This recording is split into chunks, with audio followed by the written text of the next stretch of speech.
इस वीडियो में मैं आपको बताऊंगा कि अगर आप एक सेकंड हैंड या यूज्ड गेमिंग कंसोल ख़रीदना चाहते हैं तो किन बातों को आपको ध्यान में रखना चाहिए।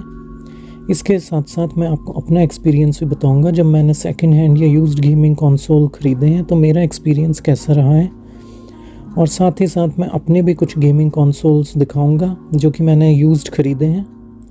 तो चलिए वीडियो को शुरू करते हैं। तो सबसे पहले तो बात आती है कि क्यों आप एक यूज्ड गेमिंग कंसोल ख़रीदेंगे। तो बात यह है कि अगर गेमिंग कंसोल अभी भी अवेलेबल है तो कुछ लोग पैसे बचाना चाहते हैं, वो बहुत ज़्यादा पैसे एक गेमिंग कंसोल के ऊपर खर्च नहीं करना चाहते, तो वो लोग ऐसे में यूज्ड गेमिंग कंसोल ख़रीद सकते हैं। इसके साथ साथ कुछ ऐसे गेमिंग कंसोल्स हैं जो कि डिसकंटिन्यू कर दिए गए हैं और जो कि अब नए मिलने पॉसिबल नहीं है। तो अगर आप वो गेमिंग कंसोल ख़रीदना चाहते हैं कि जो डिसकंटिन्यू कर दिए गए हैं तो आपको सिर्फ एक यूज्ड या सेकंड हैंड गेमिंग कंसोल ही ख़रीदना पड़ेगा। तो चलिए अब बात करते हैं कि किन चीज़ों का आपको ध्यान में रखना चाहिए जब आप एक यूज्ड या सेकंड हैंड गेमिंग कंसोल ख़रीदते हैं।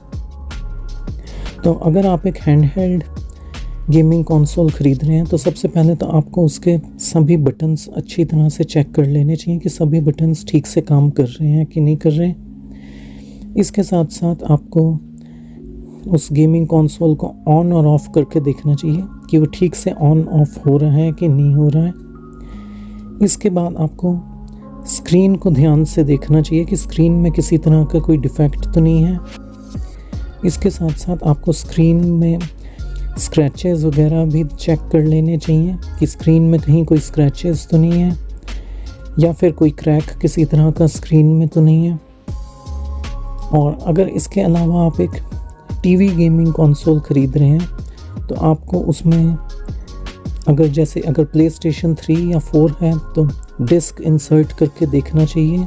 गेमिंग कंसोल को अच्छी तरह से चला के देखना चाहिए। उसके कंट्रोलर के सभी बटन्स चेक करने चाहिए और सब अच्छी तरह से चेक करने के बाद ही आपको ये गेमिंग कंसोल ख़रीदना चाहिए। तो चलिए अब बात करते हैं कि मेरा एक्सपीरियंस कैसा रहा है जब भी मैंने एक सेकंड हैंड या यूज्ड गेमिंग कंसोल ख़रीदा है। मेरा एक्सपीरियंस काफ़ी अच्छा रहा है जब भी मैंने एक सेकंड हैंड या यूज्ड गेमिंग कंसोल ख़रीदा है।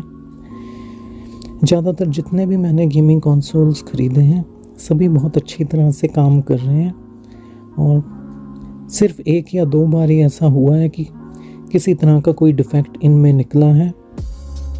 तो चलिए अब मैं आपको अपने भी कुछ गेमिंग कंसोल्स दिखाता हूं जो मैंने सेकंड हैंड या यूज्ड ख़रीदे हैं। तो ये है PSP स्ट्रीट। जैसा कि आप देख सकते हैं कंडीशन बहुत ही अच्छी है, बिल्कुल नए जैसी है। सभी बटन्स बहुत अच्छी तरह काम कर रहे हैं।